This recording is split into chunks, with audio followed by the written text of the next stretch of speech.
Τι έχετε να πείτε για τη σημερινή μέρα, κύριε Αυγετήρη? Καλημέρα σε όλους τους λαγοκυνηγούς. Λοιπόν, σήμερα είναι μια ιδιαίτερη μέρα. Θα έλεγα μια τέλεια μέρα. Υπάρχει υγρασία κάτω. Δεν έχει κάτω από 5 βαθμούς, οπότε το κρύο είναι υποφερτό. Ομίχλη είμαστε τυχεροί, δεν υπάρχει. Τα ζαγάρια είναι ταισμένα, έτοιμα, εκπαιδευμένα όπως πάντα, σε ετοιμότητα, με δύναμη και πειθαρχία να δουλέψουν. Η παρέα είναι πολύ καλή. Αυτή τη στιγμή, κυρίες και κύριοι, είναι 6:31. Ο φίλος μου ο Παναγιώτης ο καμαραμάν δείχνει έτοιμος από ό,τι φαίνεται. Λοιπόν, από εκεί και πέρα πιστεύω ότι θα έχουμε μια πολύ ευχάριστη μέρα. Να το ευχαριστηθούμε κι εμείς και τα σκυλιά και να σκάσουν οι ουχτροί μας. Δύο λογάκια για τα 12 κύλινδρα. Τα 12 κύλινδρα. Είναι μια μέρα που θα δώσουν πάλι ρεσιτάλ, αρκεί να βρούμε έστω έναν τόρο. Βρισκόμαστε στο Δαφνερό Κοζάνης, στο Φαρδίκαμπο, το λεγόμενο Φαρδίκαμπο, και έχουμε αυτή τη στιγμή, έκανε ο φίλος μου Παναγιώτης καφεδάκι, τσιγαράκι καπνίζουμε, ζεστό νες, από θερμό.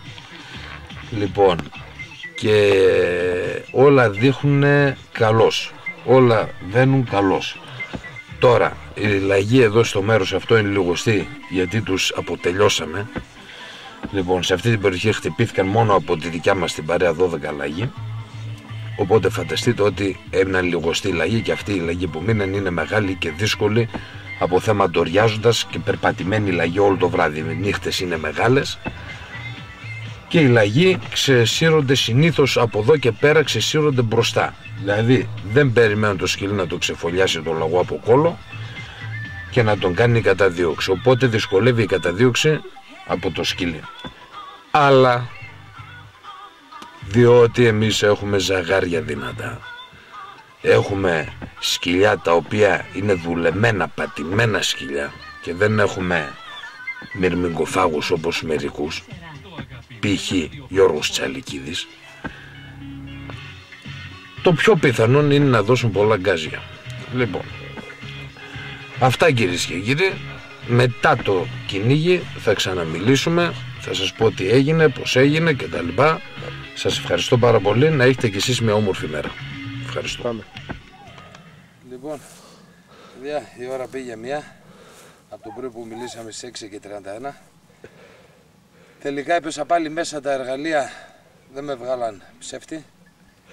Έχουμε 12 κύλινδρα όπως σας είπα και πριν 5-6 ώρες. Τώρα ο Τσομπάνος φωνάζει τα πρόβατα, άμα τον ακούτε γι' αυτόνα. Είχαμε σήκωμα πολύ δυνατό από και τα 3 τα σκυλιά και δίωξη πολύ δυνατή, περίπου 40 λεπτά, ούτως ώστε ήρθε πάνω μου. Η λαγή πρέπει να είναι πάνω, είναι λαγή να είναι πάνω από 4 κιλά, όπως βλέπετε, μεγάλο ζώο. Αλλά ο Θεός συγχωρεί, ο Κώστας όχι. Γεια σας.